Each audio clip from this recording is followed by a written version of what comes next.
Kepler was not always a land of fire and dust. Long before the skies turned red and the wind carried only ash, it was a planet of rivers, forests, and endless life. At the heart of that life grew a plant known as Carol. It was not just a source of energy, it was the balance of the world itself. Carol fed the soil, calmed the storms, cooled the volcanoes, and gave strength to every living thing that touched its roots.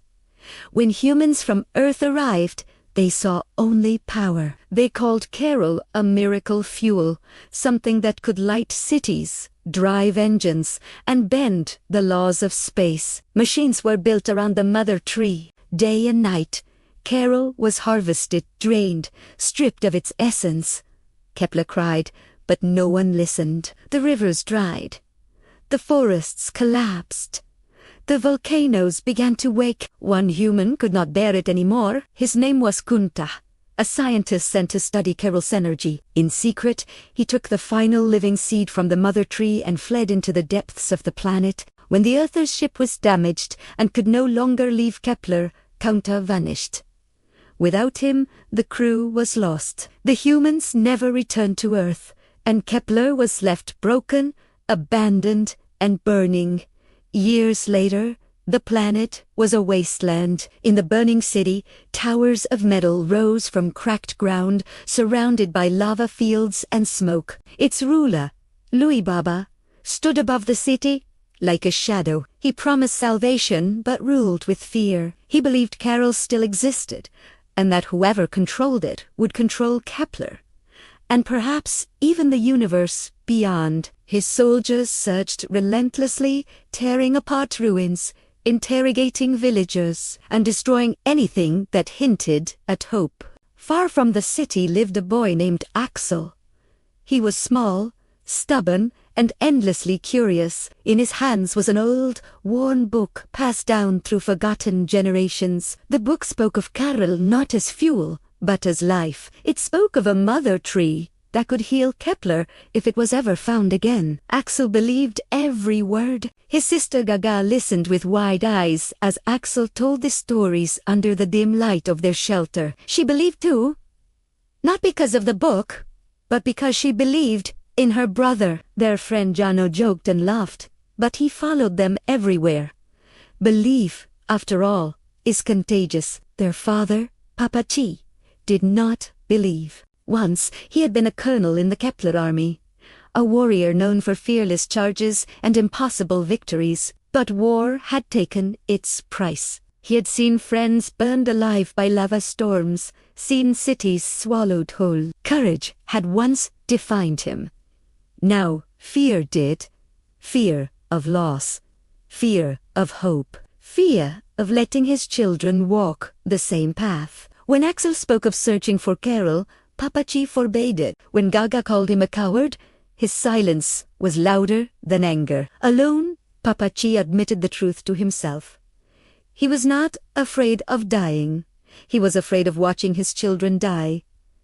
Axel left anyway. At dawn, while the desert winds howled, Axel climbed into a small, clumsy vehicle, with Jano and Gaga close behind. Engines sputtered to life as they raced toward the unknown. Papachi watched from a distance, his heart tearing in two, between stopping them and letting them grow. Their journey led them into the most dangerous place on Kepler, the Valley of Storms and Fire. That was where the birdie tournament was held, a deadly race meant to choose the bravest pilot in the burning city. Flyers screamed through the air, crashing into rocks, colliding mid-flight. Victory meant honor. Failure meant death. Chaos erupted when the sacred champion bird, a living symbol of Kepler Esprit, was knocked from the sky. Racers ignored it. No one wanted to risk losing. Axel did. Without thinking, he dove through smoke and fire, pushing his failing engine beyond its limits. The heat burned his skin. The wind tried to tear him apart. He caught the bird just before it fell into the abyss. When he emerged, the valley fell silent. A child had done what warriors could not. Louis Baba declared Axel the birdie king. But behind his smile was calculation. The title was not a reward. It was a trap. The Birdie King was commanded to retrieve a holy seed from the volcano, a task designed to kill. When Gaga was captured to force Axel's obedience, fear turned into resolve. A quiet scientist named Dr. Vance approached Axel in secret. He spoke gently, with sadness in his voice. He explained how volcanoes breathed, how moments of calm existed between eruptions. Timing, he said, is the thin line between courage and foolishness. Axel entered the volcano. Fire roared around him. The heat was unbearable. Just as his strength began to fail, the ground collapsed beneath him, and he fell into darkness. What he found below was impossible. Water flowed through glowing caverns. Plants shimmered with green light. At the center stood the Carol Mother Tree, alive, ancient, spreading seeds into the air like stars. A message from Kanta played, apologizing for the destruction of Kepler and begging whoever found Carol to protect it, not exploit it. Axel escaped the volcano carrying hope, but hope invited betrayal. Dr. Vance revealed the truth. He was an Earther, stranded for decades, longing for home. Carol's energy was his escape. He activated a machine that began reversing Kepler's gravity, opening a wormhole that would tear the planet apart. The burning city descended into chaos.